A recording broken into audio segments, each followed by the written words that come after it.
All right, hello everybody. My name is Gary, aka Atmaz, the community manager for Scrolls, one of them. We're going to show you the finals of a tournament we've been working on for about a month now.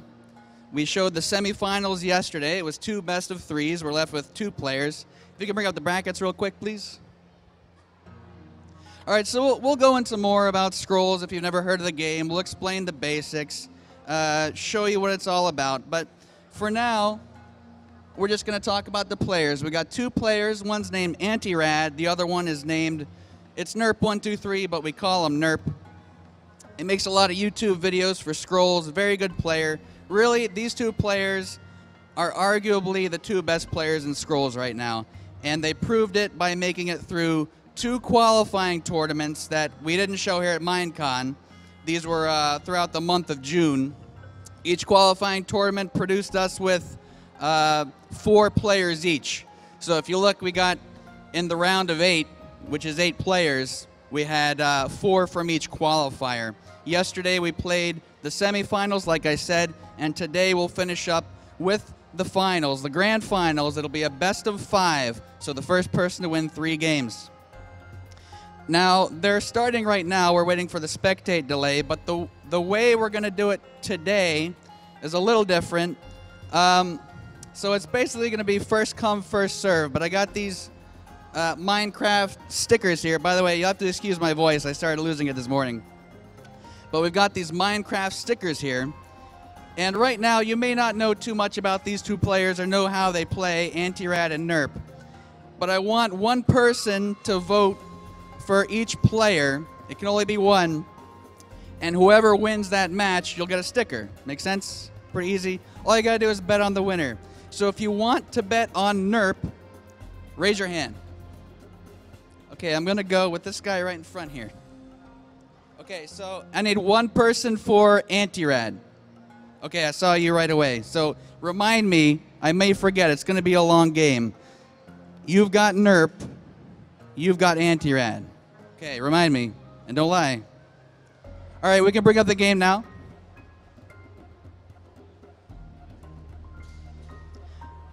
All right, so we have a few seconds left. By the way, please excuse my voice. It's probably going to crack a lot today. So, Scrolls. What is Scrolls? Scrolls is a mix of a digital card game and a turn-based strategy game that takes place on a hex board. Hex board just means each space on the board is shaped like a hexagon. The way you win a game of Scrolls is to destroy 3 of the opponent's idols. So the opposite side idols. Now the idols don't look exactly the same. On the left side, you got what looks like some sort of feathered headdress type thing. And on the right, you got pies. And it might not make sense why we have pies as idols. But players in-game can purchase customizable idols with in-game gold. It doesn't have to cost real money. You can just play the game a bunch, buy some idols. And pies are one of the most expensive idols, and I guess Nrp chose to go with pies today. He usually does. Now with me, I haven't had a chance to introduce yet. I've got 2 Scrolls players here with me to help me out to comment these games. We're going to keep it at a basic level, and my voice is just gone. Right here, we've got Jonas, a.k.a. hopefighter. You want to introduce yourself? Hello, everybody. Hello.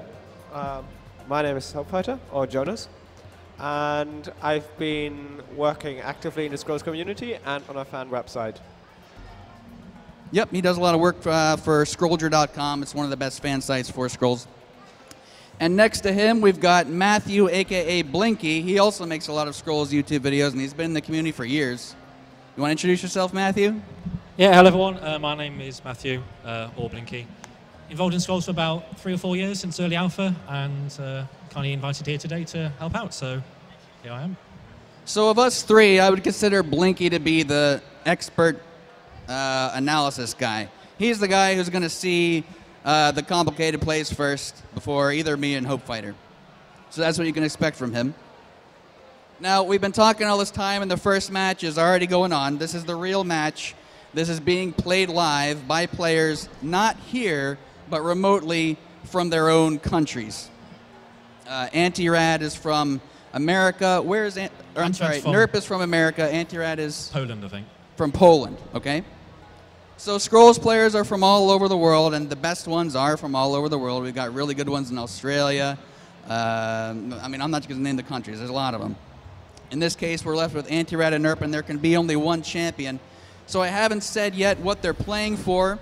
There is a grand prize. It is a painting, a real-life painting by one of the artists of Scrolls. His name is Henrik. He is here somewhere, there, right in front there.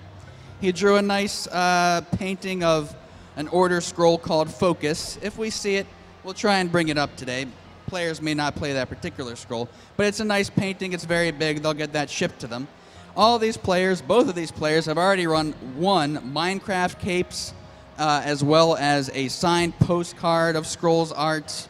What else? T-shirts, a bunch of gold and scrolls, the likes of which have never been seen as far as tournament prizes.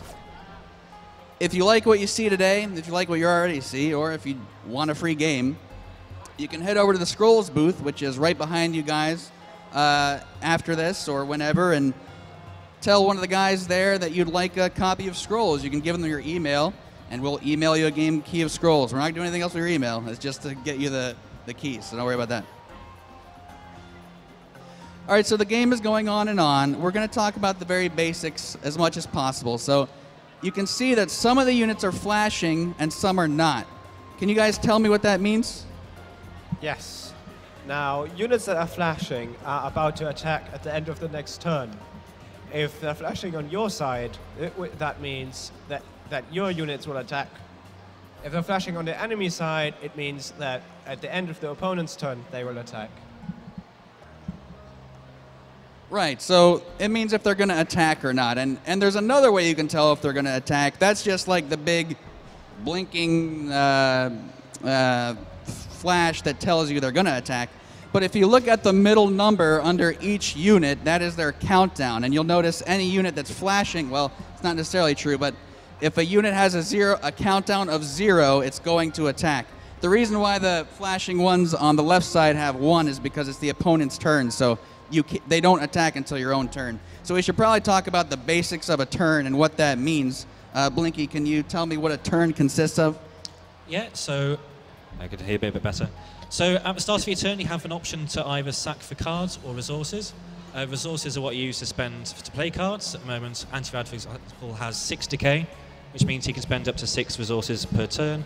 You can also sacrifice for cards instead. So you can sacrifice, say, the Ripper there for 2 scrolls. So this is also getting card advantage. Then you can also decide where you want to place your units or move them about. So each unit can move 1 space at a time. And then once you end your go, you press end go, and everything with a 0 countdown attacks. And it attacks in a straight line. Either attacks an idol or a creature in front of it. Right. So it's pretty... There's only a few things you can do a turn, but the reason there's so many possibilities, it's really not that simple when it comes down to the highest level of competitive play, which is what this is. I mean, it's hard to convey it all at once, but every game you watch today is going to be the absolute highest level of competitive play. They may make a mistake here or two, but for the most part, it's going to be pretty perfect. And you'll never play this good right away. It's just impossible. These players have been playing for years. But you don't have to be that great to play Scrolls. You can start it up and play against the easy AI, do daily trials. There's tons of casual stuff to do in Scrolls. But these guys don't play casual.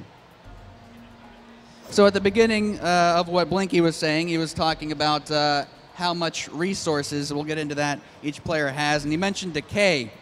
So Decay is one of 4 factions in Scrolls. When you build a deck, you can choose which faction you want.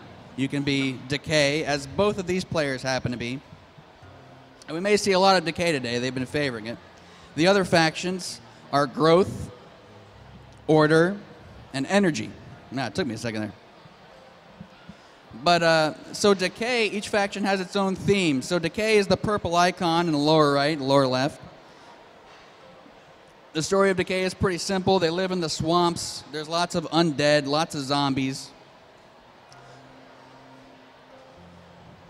Blinky, what more can you tell me about Decay? Yeah, so as Atmaz said, Decay is based around things dying, lots of zombie undead units. Most of its units benefit from other units of their own dying. So the Harvester, for example, its countdown decreases when the units you control die. When the Blightberry here dies, it poisons units, as you just saw. So it's really a faction that benefits from units you control dying. So it likes death. Yeah, when units die in a decay deck, it's oftentimes a good thing. Now, another thing you might notice on the board, you see some units, a couple units there, have purplish smoke around them. What that means is they're poisoned. That's another decay mechanic. No other faction uses poison except for one other scroll I can think of. It's not important. But if you look at the Harvester and the Infested Husk, we'll get into these individual scrolls as we go on, but if you look at the two zombies in the middle, those things are poison. Jonas, can you tell me what poison does? Well, poison damages each unit for one at the beginning of each turn. Right, so it's pretty simple. If you've ever played any collectible card game before that has poison in it, it's pretty much the same. You deal 1 damage each turn. There's ways to increase that damage, but in basic terms, you'll take 1 per turn. Now we're on round 8 here, Decay versus Decay. In the very, very back of the last row of Antirad, there's a big guy called the Witch Doctor. He's a very, very expensive decay unit. It costs 6 decay to play him. We'll still get into how those resources work soon. But Blinky, can you tell me what the Witch Doctor does? Yeah, so Witch Doctor is one of Decay's best creatures. It's got 4 attack, 2 countdown, and 5 health. But most importantly, it has the ability that whenever a human dies next to it, it summons a husk in its place. So it's as if the human that dies next to it comes back to life in the form of an undead zombie husk creature thing. Yeah, so it's yet another scroll in Decay that benefits from things dying around it. If that human in front of him dies, he comes back as a zombie. Then you can use that zombie against your opponent. So let's get into the resources and more about the turn. I think Blinky touched on this. But one of the most important things in Scrolls that differentiates it from every other collectible card game is that once per turn, you can sacrifice one of your scrolls to do one of 2 things. So first of all, you have to choose the scroll you want to sacrifice. That's the first step. After that, you can decide whether to sacrifice it for your resource of choice, well, not of choice, but the resource of your deck, okay, or for 2 more scrolls. So you can get more scrolls, or in this case, you can get more decay. More decay means that you can play more scrolls. Now, it sounds very simple, and it really is at the basic level, but that's one of the most important things each turn for each of these players, these highly competitive players. That really makes a huge difference which scroll you sacrifice and when you sacrifice for what. All right, so the game's been going on for 10 rounds now. I think we've covered most of the basics. Blinky, do you want to sum up what's going on in this game right now? Does any one player have an advantage? I don't think so. Most it's been very back and forth. Antirad did manage to deal with Nrp's Harvesters quite well. It's Nrp's turn currently. He's probably just going to play a Witch Doctor, which will offer him a lot of defense. But right now it's poised to be pretty even, I would say. Yeah, so pretty even matchup, I'd have to agree. This is Decay versus Decay. Now, this is one of the most subtle matchups, and we're going to try and talk to you guys about every little tiny thing we can that matters. Sorry about my voice. But these matches are going to be back and forth in such a small, subtle way that it may be hard to notice at first. We'll explain to you when we see something that you may not normally see. Like, for example, that Harvester in the bottom right, he's not going to live another turn.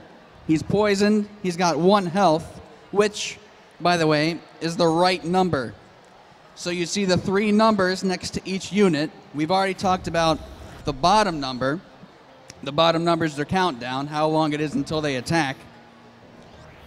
The left number is their attack. That's pretty simple. Whenever the unit attacks, that's how much damage it does. Now, there's ways to reduce damage, increase damage, of course.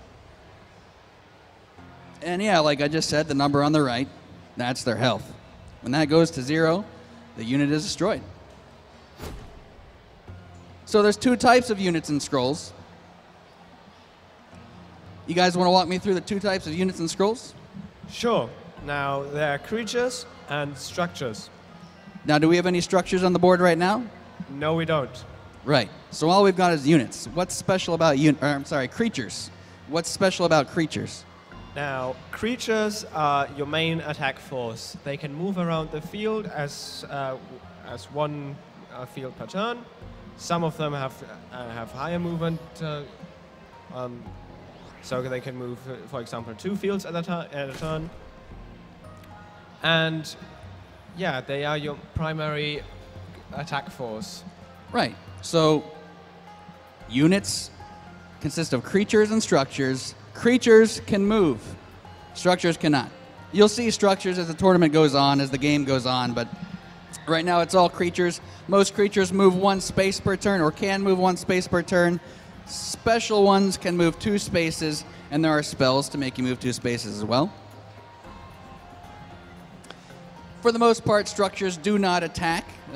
Most creatures do, but there are exceptions here and there. So at the very top of the screen, you'll see a timer. It says time 46, 45. That is the turn timer. Each turn, the players have 90 seconds to decide what they want to do. Now in Scrolls, it's pretty easy as the early turns go on. There's only a few things you can do. But as the rounds go on, as you get more scrolls in hand, as there are more units on the board, the amount of possible decisions is incalculable. The number is extremely high. I mean, you can move each unit to any space you want, 1 space away. You can sacrifice any scroll. Who knows what you'll draw from your deck. So these players will take their time, seeing as this is a very competitive tournament, about what they want to do. Now, I mentioned about the deck, what you're going to draw. So we haven't talked about the deck, really. That's really another important part of this that you never really see. You never see the deck building from these players. So in Scrolls, you make a deck of your choosing. You guys want to talk to me about how you construct a deck and what consists of a Scrolls deck? Yeah, so using the 4 factions in Scrolls, you can build any deck you want. You can mix up factions, so you can build a decay and growth deck if you want, energy and order. There's no limit to the resources you can use in your deck. A deck has to consist of at least 50 scrolls. It's usually best to stick to 50, just so you can draw your cards more consistently. I want to interrupt you for a second, Blinky. Sorry, but we just saw a scroll called Necrogeddon go off. Can you tell me what that does? That's really important. Necrogeddon, possibly the strongest scroll in Decay. It destroys all creatures you own and replaces them with undead husks, which are attacking the turn they come in. So Nrp has just summoned, 6 husks to attack. He's managed to wipe Antirad's board with that 1 play. Right, so in simple terms, and you'll probably see this scroll played a few times, you might notice it. Necrogeddon kills all of your units, turns them into zombies, and then those zombies attack. The downside of it is that your zombies aren't that strong afterward. Now in this case, Nrp used it to clear the opponent's board. You see Nrp's got a board full of zombies. They're actually called husks, but I'll call them zombies for clarity's sake. And Antirad just was left with nothing. So Nrp lost all of his units into zombies, but he cleared Antirad's board.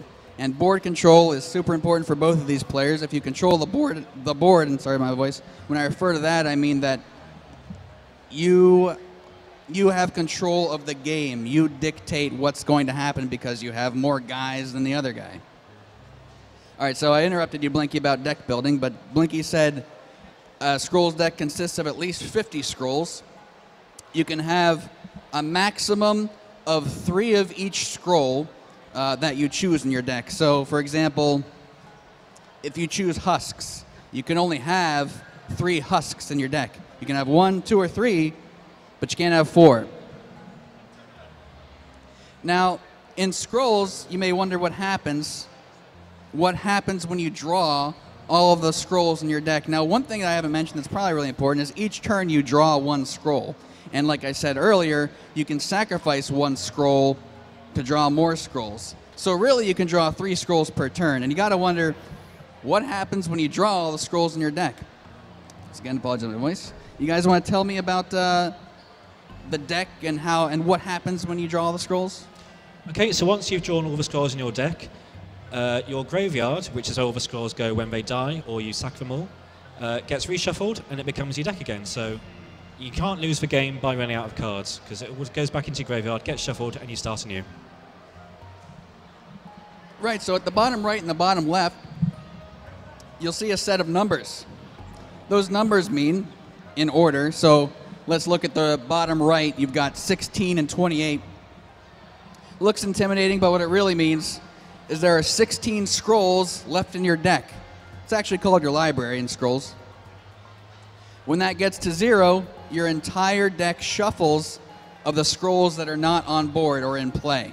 So if it were like a tabletop game, you would shuffle the remaining scrolls back into however many that is, and then that would be your new draw pile. So you never run out of scrolls.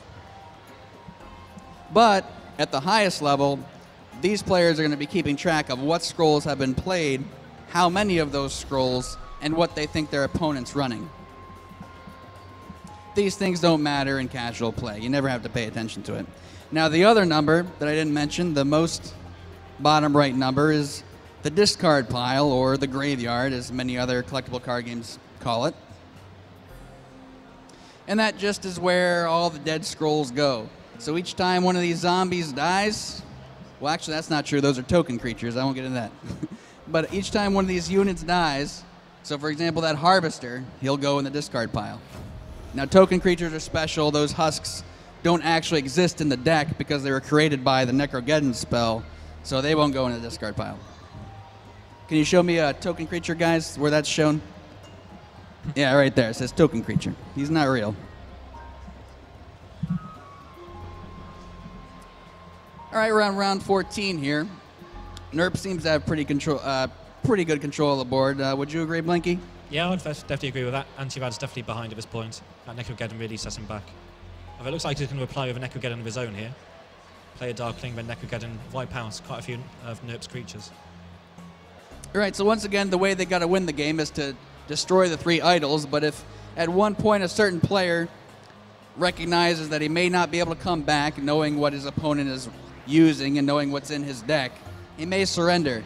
So if you suddenly see all idols get destroyed, that means somebody just surrendered, and we'll try to keep an eye on that. But right now, it's probably not going to happen because Antirad just cast what we talked about earlier, Necrogeddon. Now his units turned into zombies. He's killing Nrp zombies, and well, you can just see for yourself what's happening.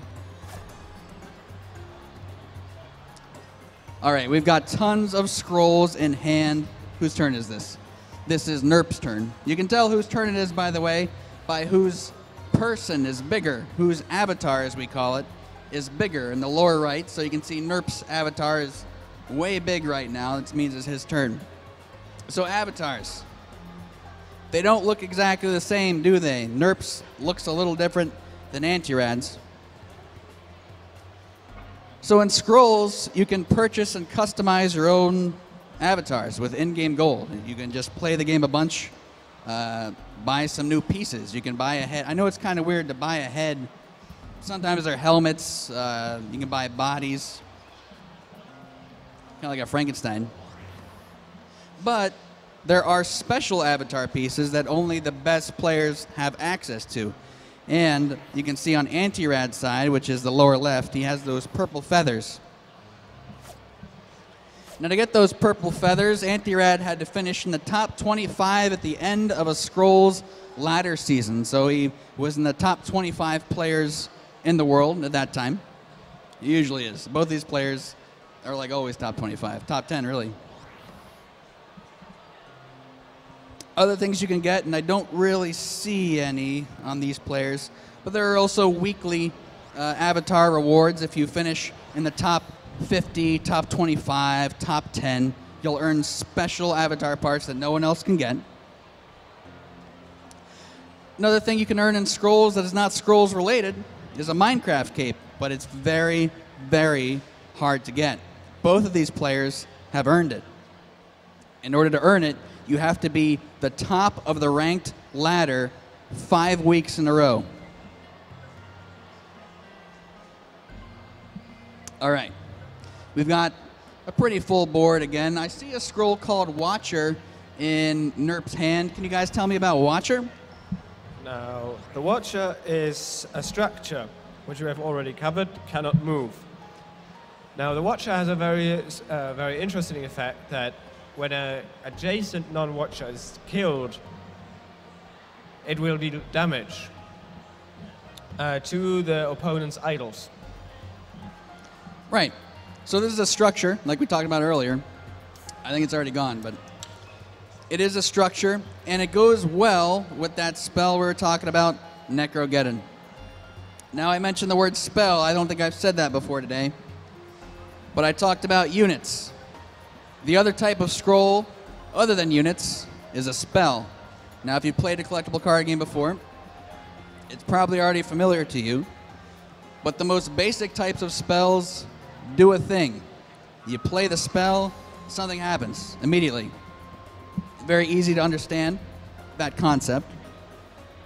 But spells can be more and more elaborate. I mean, you can have a spell that does 2 damage to a unit, pretty simple.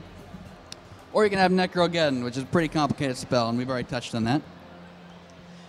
But within spells, there are a few different types of spells. So, Blinky, do you want to walk me through the rest of some of the other types of spells? Yeah, so there are lingering spells. These are global effects that last for a number of turns equal to their lingering amount.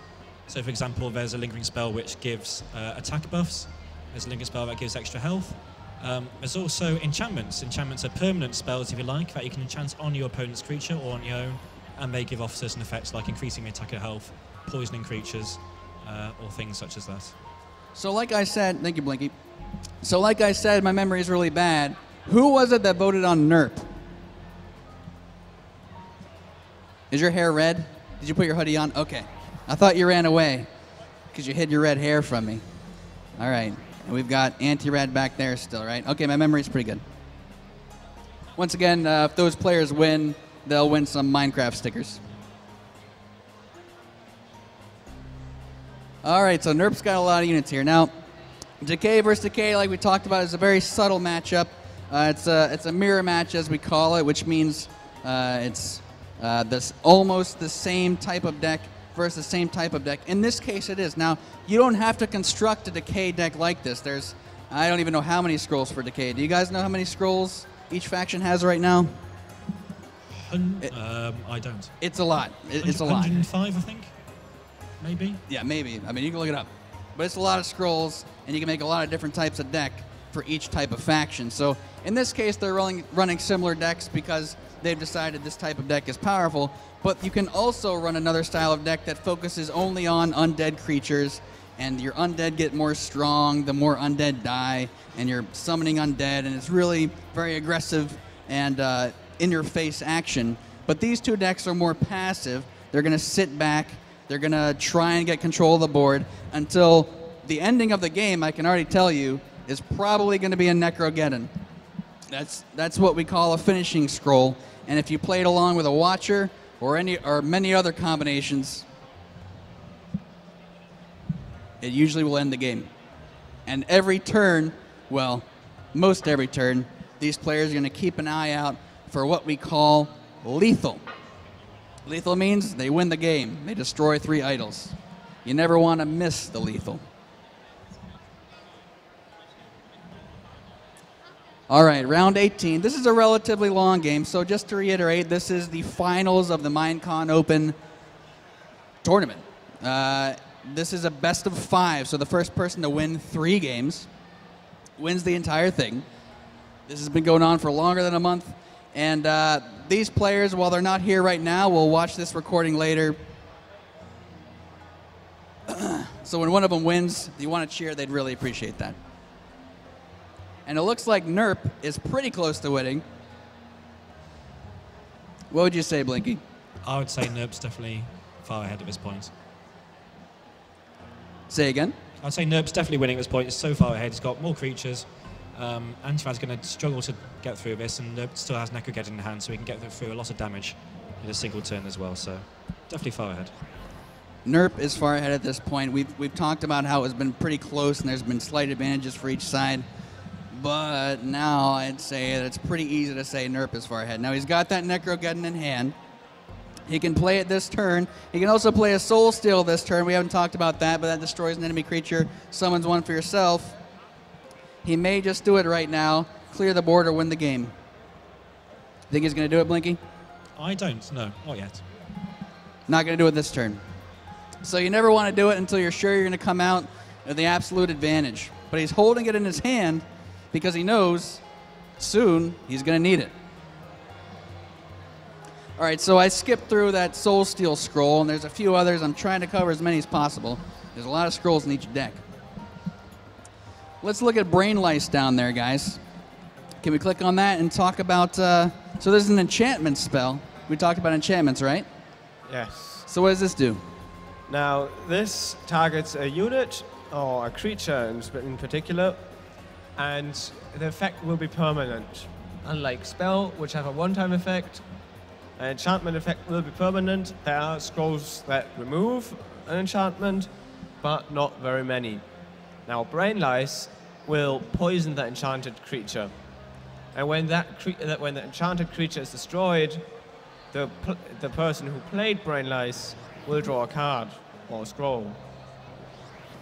Right, so enchantments don't go away most of the time. They stick on the unit, even though they're a spell, and they do something. Brain Lice poisons the unit. And we already talked about what poison does. And the additional effect is it'll draw a scroll when that unit dies. So that's another little subtle spell that you may not be noticing is going on. But anytime a unit is poisoned, it may actually have Brain Lice on it. Does that Ilmire Rot Eater have Brain Lice on it, guys? No, it was just poisoned by Blightbearer. Just poison. So while you're clicking on that Rot Eater, why don't you talk about what the Rot Eater does? Because it's you can see the one Rot Eater on Antirad's side has got a 9 and an 8. 9 attack, 8 health. But the other one, well, there's actually two other ones. There's 5, 4, and 4, 3. Why are all those numbers different? So as you saw there, that Rot Eater just increased its stats. Because whenever a creature adjacent to Ilmire Rot Eater is destroyed, it gains +1 attack and +1 health. So this creature can get very big very quickly. So as you can see, Ilmire Rot Eater on Antirad's side has had 6 creatures die next to it, which is why its stats are increased up to 9 attack. And Nrp's Rot Eater's got up slightly bigger, but nowhere near as big as Antirad's yet. Right, so as is a common theme in Decay, as things die around the Rot Eater, it gets bigger. Imagine it to be like a big old blob, and it's just eating everything that dies around it. It gets bigger and bigger, stronger and stronger. And Antirad's is actually a very, very strong one right now, a 9/8. It's almost enough to eat an entire pie. Now it takes 10 to eat the entire pie, but he'll get there. Maybe. Do you think that Rot Eater's going to be able to get to 10, guys? Stands a good chance. Yeah, probably will. Stands a good chance. All right, so Blinky mentioned a scroll. I asked him if the Rot Eater was poisoned. He said, no, it was poisoned by a Blightbearer. Can you show us the Blightbearer? I can indeed. There's a few on the board there. You want to talk about them? Yeah, so Blightbearer is a human creature. It's got 3 attack, 2 countdown, and 4 health. Whenever it attacks, it takes 1 poison damage. But as soon as it dies, all other creatures on that row become poisoned. So you can use this offensively. You can make your own Blightbearer die, and it will poison all other creatures like that. So when Blightbearer died because of a Necrogeddon, Nrp's Husk and Rot Eater were poisoned. So this Necrogeddon is going to do quite a bit of damage to Nrp, actually. Every time you see a Necrogeddon get off, that means it's a big turn. They won't play Necrogeddon unless they're going to come out with a complete advantage. Once again, I'm probably repeating myself here, but this is very high competitive play. There's lots of calculations each turn. And we could go in and try and talk about why they would not Necrogeddon each turn, but just understand in basic terms, Antirad felt it was the right turn to do it. Now you see when he did that, though, Nrp's Ilmire Rot Eaters, the big blobs, got really, really big because almost everything died. And we've got a Pie Eater. However, this guy can't eat any pies because Antirad's idols are not pies. And as I mentioned earlier, you can customize your idols, but it has really no effect on the game. It doesn't matter if you're pies or the feathers. All right, so I see. Let's talk about some more scrolls. We haven't really had the time to put the spotlight on. Which scroll would you guys like to talk about that's in hand right now? I would like to talk about the Loyal Darkling. Okay, the Loyal Darkling. That's the one on the very right there. Now, the Loyal Darkling is a 2-cost creature with 1 attack 2 cooldown, and 2 health. It has a trait called Unstable on it. Now, Unstable will trigger in the event of death. As you can tell, it's a decay card because it benefits from death. Unstable will deal damage to the idol on in the same row to the opponent. So the opponent's idol on the same row will take 2 damage if Loyal Darkling dies. What you can also do when Loyal Darkling is counted on a 0, you can choose to sacrifice it yourself. So it will deal, instead of attacking, will deal 2 damage to the enemy idol instead, which can, in some cases, win you the game. Right, so the most unique thing about it, well, not really unique, but the most important thing about it is that it does that 2 damage to one of those idols or one of those pies when it's destroyed. And that's really a way that you can sneak into your opponent's back line and win the game. And often in these matches, and by the way, this is a particularly long match because these players are playing what we would call control decks. They're taking control of the board. So this particular first game we got is, when you get to this point in the game, it's the amount of calculations and possibilities per turn, like I mentioned earlier, are incalculable, immeasurable. And you have to think as hard as you can. You only get 90 seconds, and you have to figure out what is the best thing to do. Because there are a million things you can do, but there's probably only 1 or 2 things that you should do.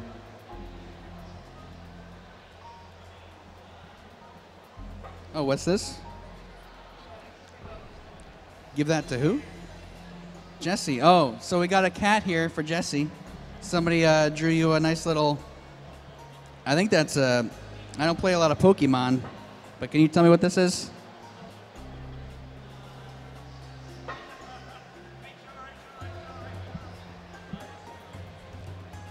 Oh, that's her. Drew a picture of her.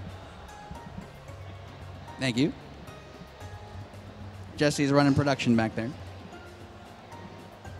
All right, so we've talked about a little more complicated units, but there are some basic units in the game, and there's one on the field right now. In the very front of that Witch Doctor, what do we got, guys? We have a Ripper, which is one of Decay's cheapest scrolls. It only costs 1, but it has 2 attack and 2 health, so it's quite strong for its base cost. Yep, just a Ripper. It's just a human unit with straight up 2/2/2 stats, as we would say. 2 attack, 2 countdown, 2 health, cost 1 decay to play, very cheap. Doesn't do much else though, it's just a body. In this case, Nrp's going to use it to form a zombie since he's got that Witch Doctor next to it. Whenever it dies, it'll form a zombie.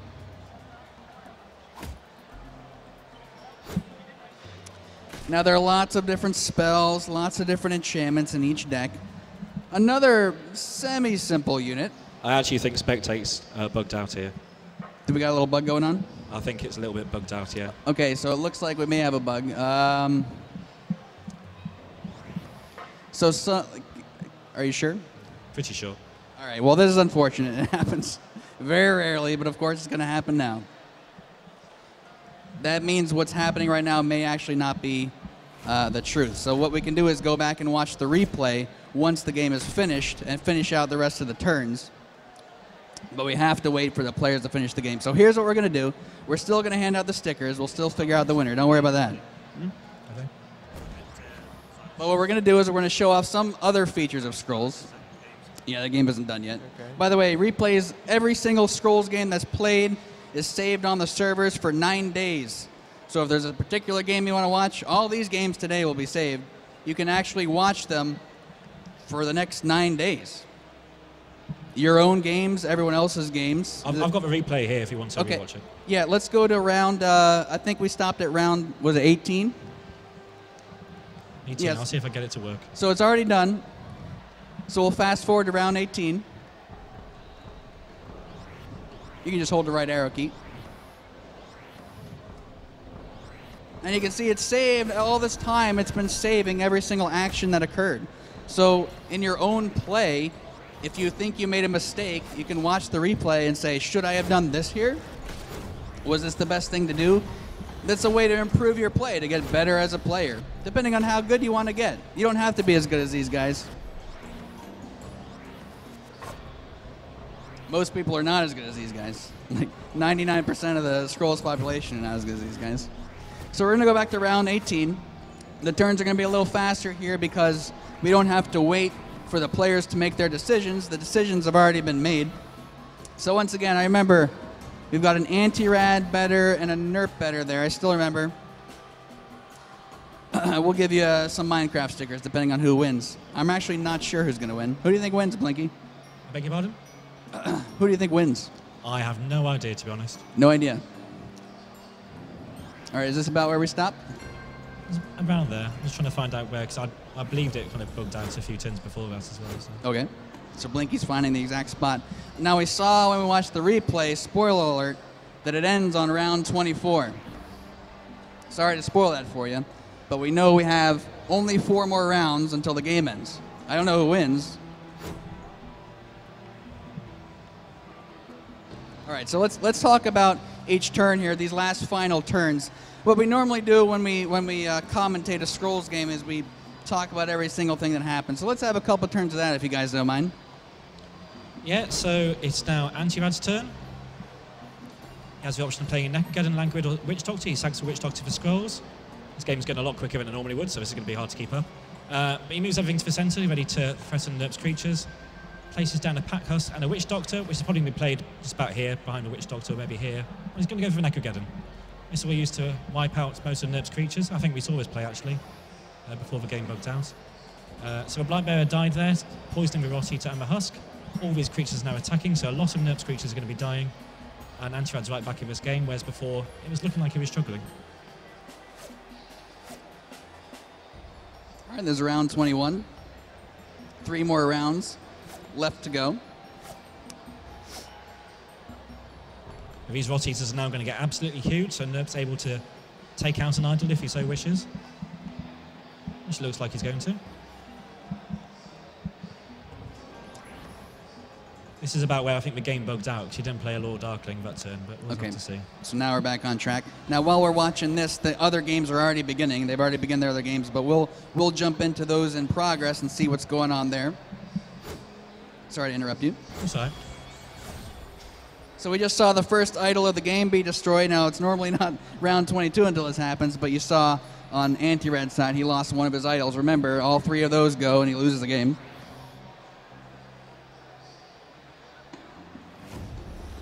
Didn't mean to interrupt you. Continue. That's all right, don't worry.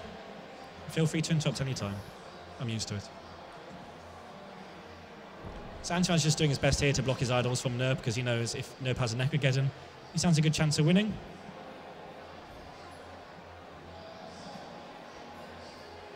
Nrp plays for Damocus to take out a Witch Doctor, and plays a Witch Doctor of his own, so momentum has definitely switched back to Nrp's side now, swapping a Witch Doctor on Antirad's side for one of his own. Antirad's just left with 2 Husks and an Infested Husk, so not much going on for him. This managed to deploy over Damocus of his own, but not managed to develop a board very much on his own side. All right, so we're on round 23. Remember earlier I said we know it already ends on round 24. Can you tell who's going to win yet, Blinky? Like, this is how, at this level, even though it looks like one player may have an advantage, somebody can come out and win out of nowhere, and it's sometimes hard to make the call. But do you think you can make the call now, Blinky? I think it's safe to say Nrp's going to win this game. You think Nrp's going to win? I'm going to commit to an answer. It may be that Antirad surrenders if he recognizes that as well. If he surrenders, you'll see all the idols on the left side destroy one by one, and that's how you'll know he gave up the game and probably said GG. Actually, he may not need to, because does Necro win here, Blinky? Necro does win. He can play a Lord Darkling on the bottom lane. Necrogeddon, Lord Darkling dying will reduce this idol to 8 health, and all Husks attacking will take out the idol and win the game for Nrp. So that's it, and Nrp looks like he sees it. There it is. Plays the Darkling on the bottom. Necrogeddon, 2 damage onto the idol. All the zombies are going to pop up. Actually called Husks. Going to do all the damage to the idols, win the game, destroy the top and bottom idols. So Nrp wins, and I remember the better of Nrp. We've got the red hair in the front row there. Oh, where did I put them? There they are. Put them down there. Yeah. So while I'm doing this, we're going to load up the next game. And I've got a selection of stickers for you to choose from. You can take your pick. So unfortunately, because we had to watch a replay of the previous game, this game has already started, we're on round 6. And it looks like both players have switched to play an order deck. These are much more aggressive decks than we've seen before. Nrp1's deck actually appears to be more of a late game variant, whereas, sorry, Antirad seems to be more of a late game variant, but Nrp1's is definitely more suited to try and rush down his opponent's idols. So before we go any further, we do need to have 2 more bettors. Now I'm just gonna randomly select them based on who my eyeballs focus on. But if you think, so we just had Nrp win that last game. Is my brain working? That was Nrp that won that? It was okay, so Nrp won the last game. Remember, 3 wins and they win the entire finals because it's the best of 5. But who thinks Nrp is gonna win the next game? All right, I'm gonna go, no, I did the front row last time. I'm gonna go back here. I'm gonna go back here to the, I'm looking right at you. You see me? Okay, not the blonde hair, sorry, the guy behind you. All right. Who thinks that Antirad is gonna win this next game? Okay, I'm gonna go with you. The blonde hair right there, see? All right. It's a bad choice. I may forget. There'll be more chances, there'll be more games. And if we have extra stickers, so we'll have other ways to give them out, don't worry.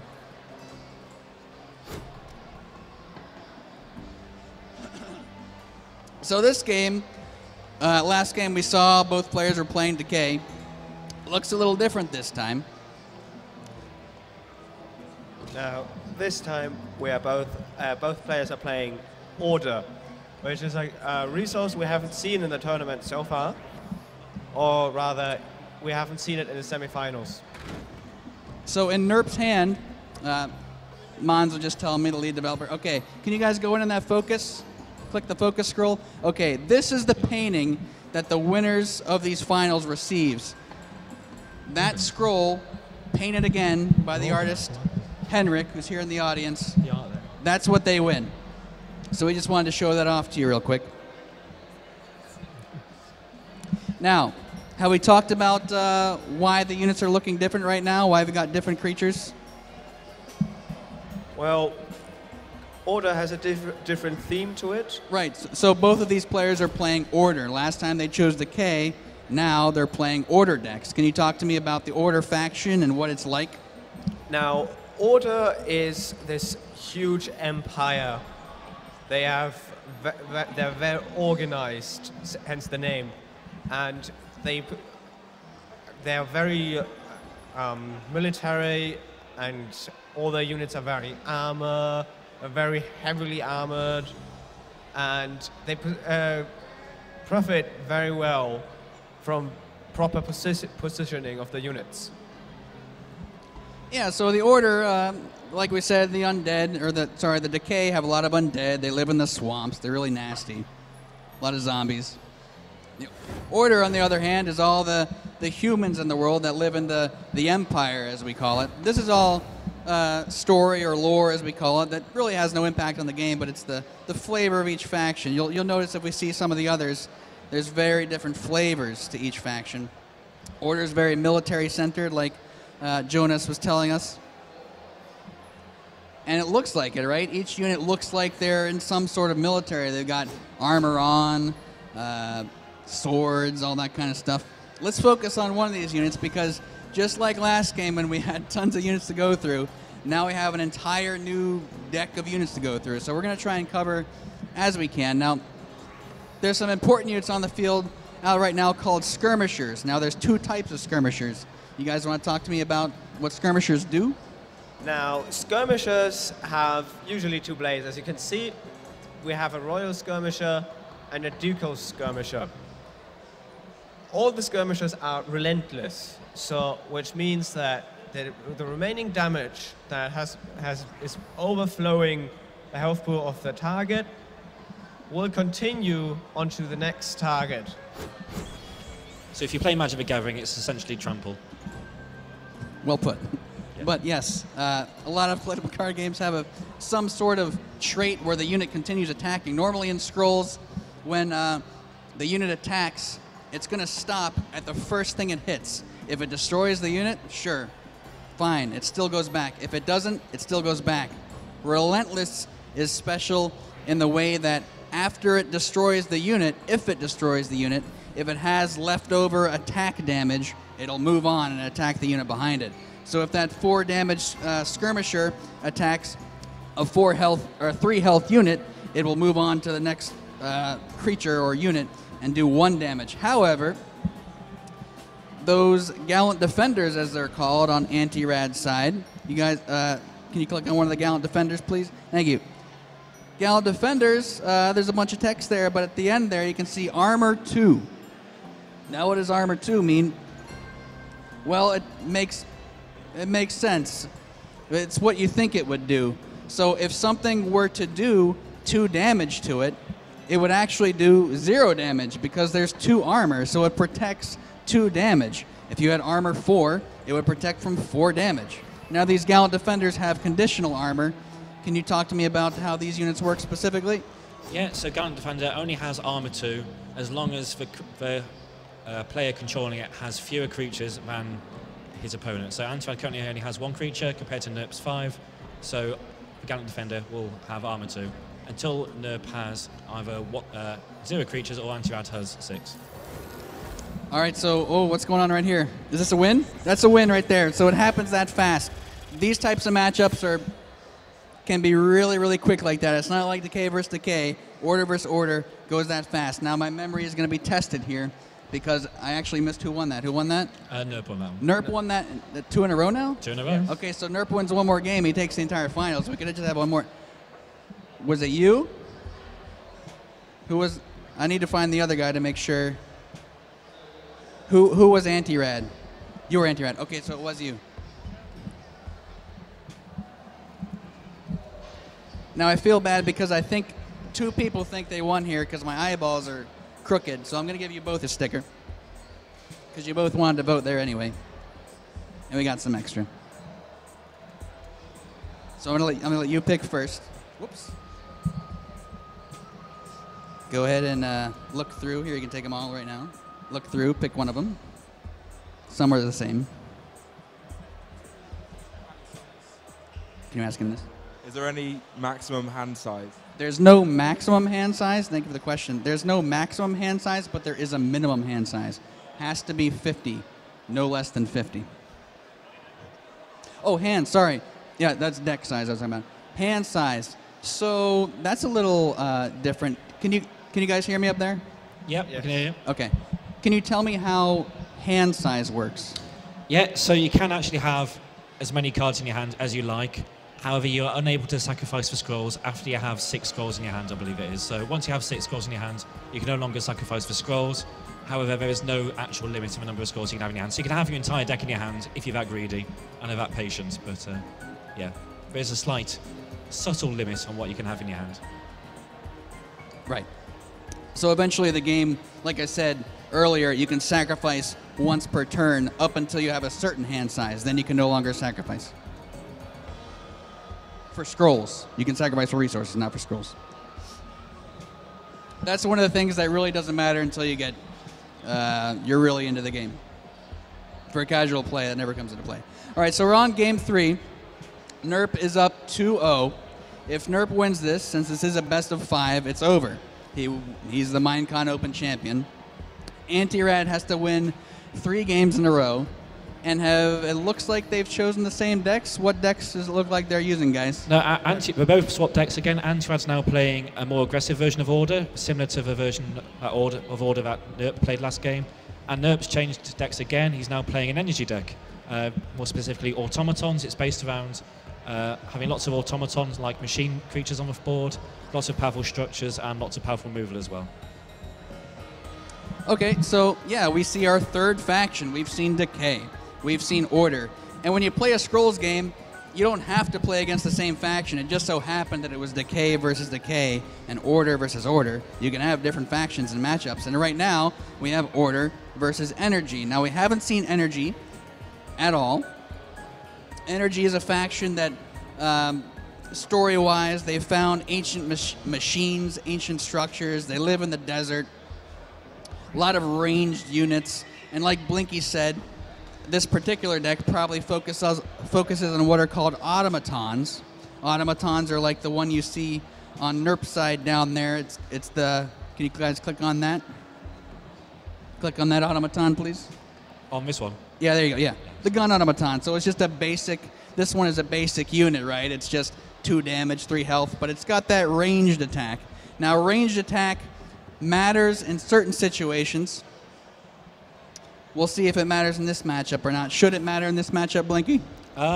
It depends if Antirad's running any units with Spiky. Spiky's an ability that when it gets attacked in combat, it deals damage back to his opponent's units. However, if a creature attacking has ranged attack, then it disregards that ability. Right, so if there is a Spiky unit in Antirad's deck, which there might be, but I don't think so in this one, the ranged unit would counter the Spiky. Spiky we probably won't see this game. But yeah, like Blinky was saying, this is a different style of order deck. Scrolls players will call this tempo order, but you can understand it as just an aggressive deck that tries to win the game very, very quickly. And it's different from the previous order decks we saw because, like I said, it's a lot more aggressive. Is Antirad's deck more aggressive than Nrp's deck? It's probably just the same level of aggressiveness. I'll say definitely the same sort of build, but nowhere near as slow as Antirad's previous order deck, that's for sure.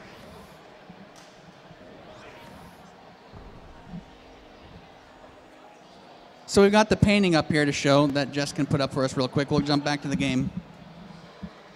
Yeah, there we go. So this is the painting. So we showed you focus. Now it's on, you know, it's that big to the left there, near the white space. But that's our painting. It's very big. How big is it, Henrik? He's going like, it's like that. It's that big. We don't have it here to show you because it's very delicate. We can go back to the game now. Thank you, Jess. It's very delicate, so we didn't want to ship it here or travel with it here. So we'll ship it to the players after they win. But that's what they're going to win. Now, since there's a new faction, we've got all kinds of new units to talk about. And one of those units is a very special unit. It's just new to the game down there on Nrp's side. You guys want to talk to me about the Blast Automaton? All right. The Blast Automaton is a unit introduced in the newest set and has armor 2. Armor we have already discussed, and it's ranged, which we have also already discussed. Now it has a special ability that when it attacks a creature, it will actually, is it a unit even? It will also deal damage to adjacent units. So it can deal damage to up to 6 units at a time.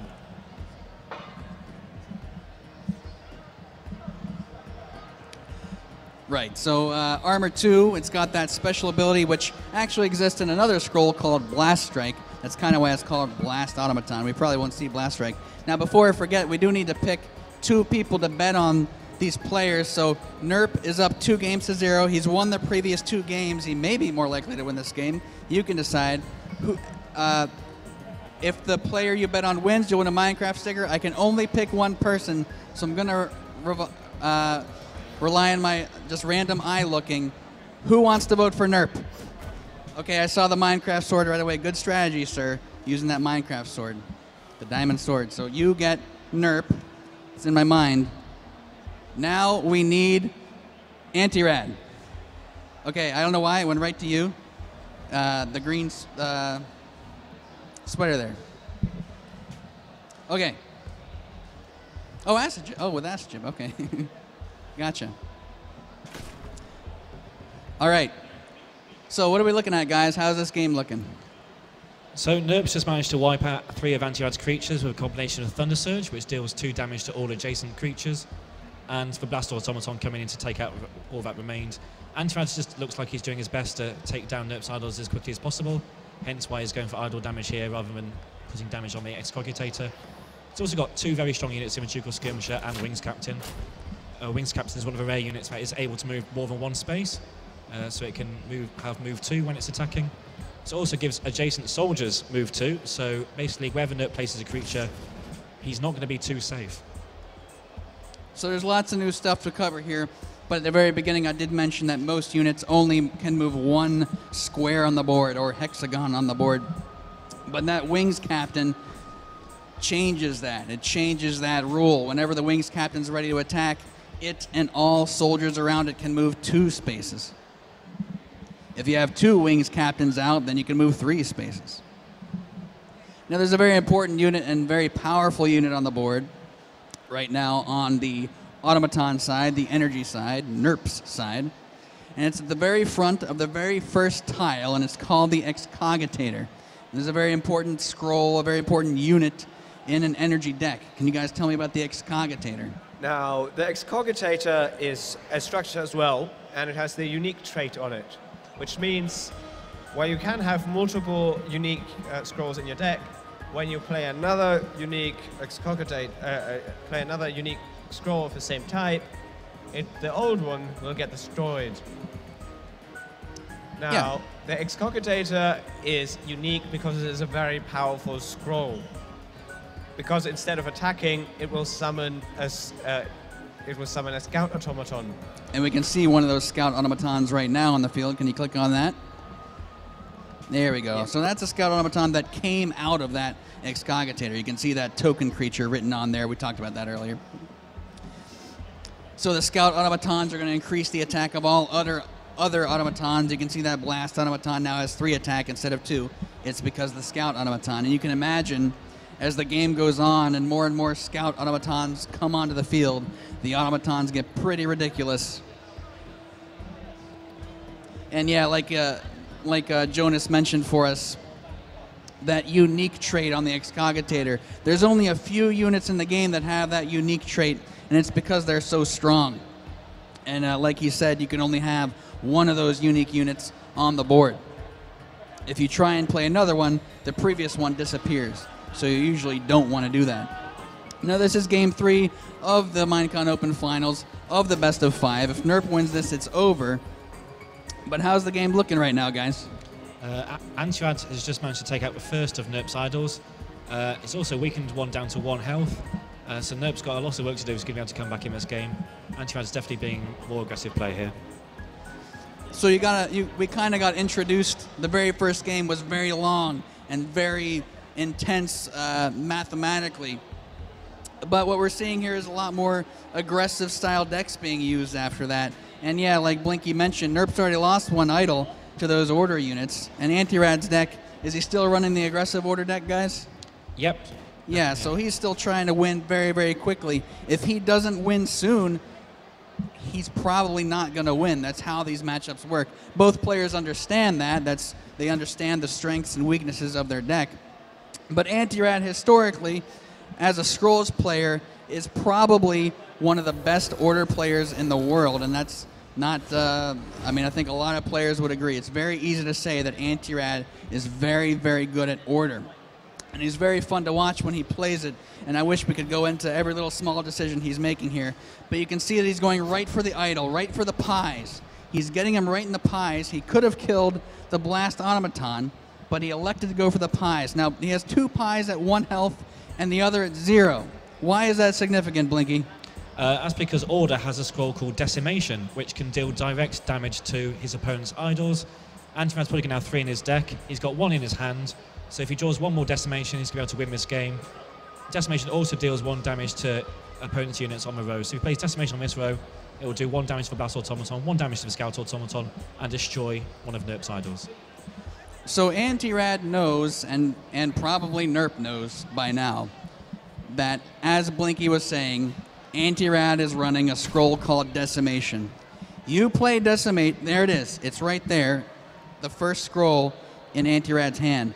That is a guaranteed way to destroy an idol. So Antirad already knows that he can destroy one of those 1 health pies. There's nothing that can be done about it because Nrp has no scrolls that heals his idols. Those do exist, but not in these decks. So Antirad is 1 scroll away from winning the game. All he needs to do is draw a Decimation. So he's not going to surrender the rest of this match, I guarantee you. Nrp has to win the game, has to end the game before Antirad draws another Decimation. Now, I haven't been paying attention. Have you guys been paying attention to how many Decimations might be left in the deck here? I think he's still got 2 left in his deck. I might be wrong, though. So Blinky thinks that is only the first Decimation in his deck. Usually if you play this deck, you run 3 of them.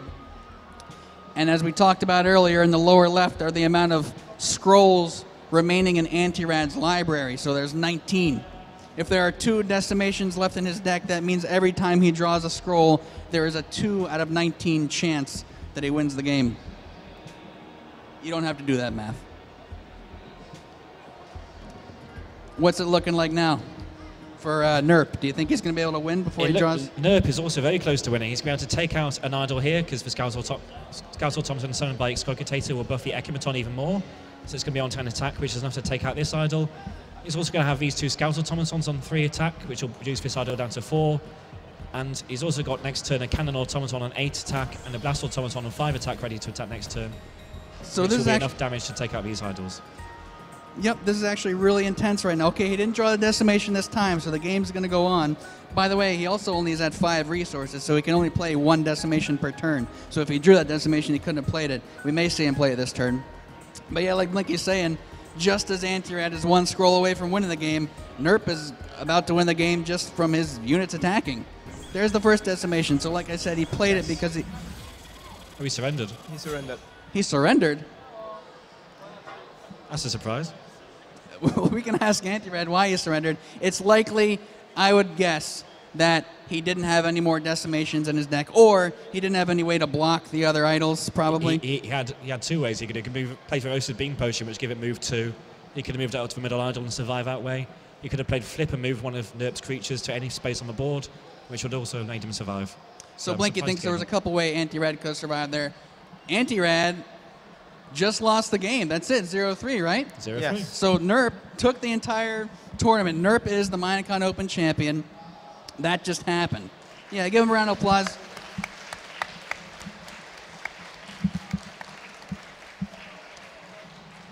He's not here right now, but he'll listen to this later, and he'll appreciate that, I assure you.